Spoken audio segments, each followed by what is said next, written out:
Finally, I get to catch up with you, mate. I know, yeah, been running away from you. You do, mate, you do. But March the 5th, fight number 3. Right. I think you've got your stablemate Josh Wright on there with you, and Jay Farrell. Jay Farrell on there as well. So it should be a busy night for Derek. Definitely.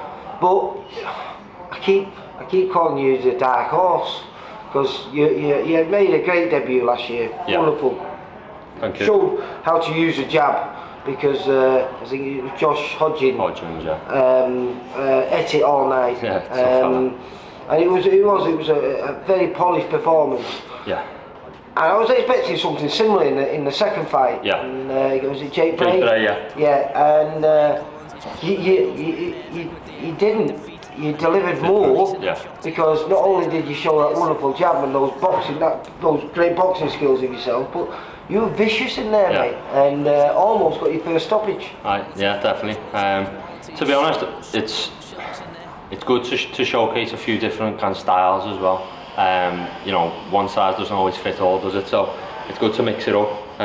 Probably be something different on this show as well. You know, probably implement the two of them together. The good thing about, you know, being involved with fighters from, you know, the early fights, the first 10 fights, there should be something different. Definitely. Because those are the most important fights. They're the fights where you're bringing something new to the table each time. And I'm genuinely excited for March the 5th, mate, because you are the kid. But when I come here to the gym and I see you train and I listen to the lads and I keep finding out more and more about you. I don't know if we spoke about it because you had a bit of a kickboxing background before boxing. Yeah, it was, Fairly successful. Yeah, I won a few titles in that in the Thai boxing, And then I find out, like, you know, I'm talking to lads and who's the best at this and who's the best at that, and you know, you're the kid whose name's coming to the forefront all the time. You know, sprinting. You know, you're the one who's leading the way and usually out of sight from everyone. Definitely. I always say though, it's not just about professional boxing. It's being a professional person. So like doing everything right. I mean, to be honest, I don't think there'll be anyone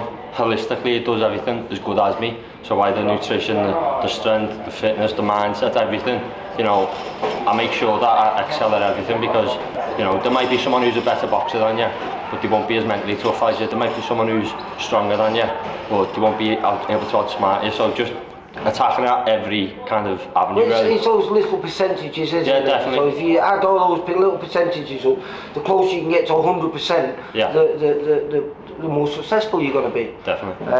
But you are the kid that every time I'm coming here, I'm just finding out a little bit more, and then I feel guilty for thinking of you as a dark horse because realistically, I should be thinking of you as this future champion. No, I know what you mean, but to be fair, I hadn't boxed for 5.5, 6 years, so I had a long time out.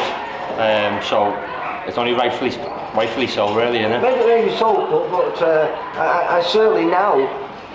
I've got high expectations, mate. I have myself as well, and I do, you know, obviously you do need a little bit of luck in boxing, but I am ambitious, and I do think, you know, with the right support, which I have got, you know, I can make something of it. I have no reason to doubt that now, mate, because, like I say, I weren't sure what to expect, but each time you deliver, and each time, as you just mentioned there, you know, I'm finding out something new. And like I say, genuinely excited. Do we have an opponent? Yeah, there's a Spanish or Nicaraguan guy, Jose Bandana. Well, you get a lot of Nicaraguans that get based over in Spain. And then, but I think apparently he's living over here now, so he's a decent opponent. He's a step up. He's boxed a few good kids as well, which is always a positive. You can see where you kind of fit amongst them. Well, he's got 5 times more wins than you've had fights. Yeah, exactly. So he's experienced, definitely. But also it's good because he's a smaller opponent, something I haven't had before. So again, I've got to adapt. This is what we've got to talk about as well, because when I first came down here a year ago to talk about, you know, you turning over and going pro, you was always set at light middleweight, you know, super welterweight. And now that's not the case. We're now talking welterweight. And this fight is actually being made at 10 stone 7. On the button, definitely. To be honest, I never thought I'd go that way. But when I done the camp last time, I was on the weight 2 weeks before, so, you know, eating a lot of food, so you're doing it wrong. So I thought, you know what, I'll go down, and my weight's on point now for it. So To be honest, I could probably get to super lightweight, but you're never going to do that because that's probably a bit too excessive. Well, it's happening with your same weight. Josh was going to start as a welterweight, wasn't he? I don't know what he's doing now, but he's talking lightweight now. Yeah. So you know, it's but this is what happens when you change weight. You know, you're a fit kid, you always train. Yeah. You know, and when you're an amateur, you're training all the time. But it's perhaps 5 times a week, maybe 6 at a push. Definitely. 12 times a week now. Yeah. No, you're right. 7, well, you know, you may have that one day off, but 6 times, twice a week, you're doing it. To be honest, last time I boxed as an amateur, it was 69 kilo, and there was nothing of me, and I was like, there's no way I'll get ever below that. And I'm what, 26 this year, and I'm boxing at 66 and a half, 10.5 stone. All the lads rip into me saying I'm a skinny fella, but it is what it is, isn't it? Are you excited now? Now you've tested the waters, and you know, like I say, it was a long break, 5 years from when you last boxed to when you stepped through the ropes as a professional. Yeah.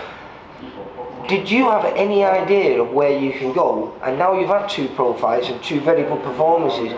Do you have a target where you think, well, I'd like to be at least get to this level? And what level would that be? Oh, definitely. Always say it. Every night go to bed and I'm thinking about being a world champion, and I feel like you've got to see it into existence. So if you don't believe or you don't imagine what it feels like to be that, you'll never be it.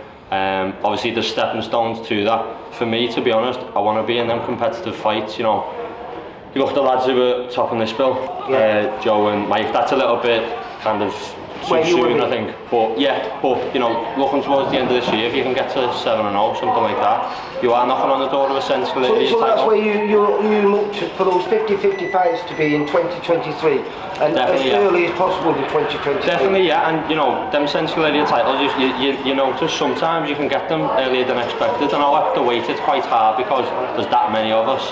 But you know, if the opportunity came and you know everything was going right, definitely, because you know you want to look back on your career and go, I took risks. Well, like I say, if I keep seeing the improvement and the what you keep adding to your game each time, I'm really excited to see where you're going. No, thank you. And like I said, you know, I speak to Derek, speak to all the other lads here, and these expectations, because I had no expectations of you. Yeah, I had no expectations.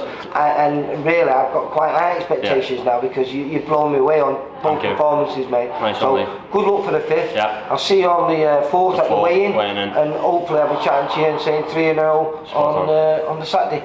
Nice one, Lee. Thank you. You take care, mate. Bye. And you. Thanks, Lee.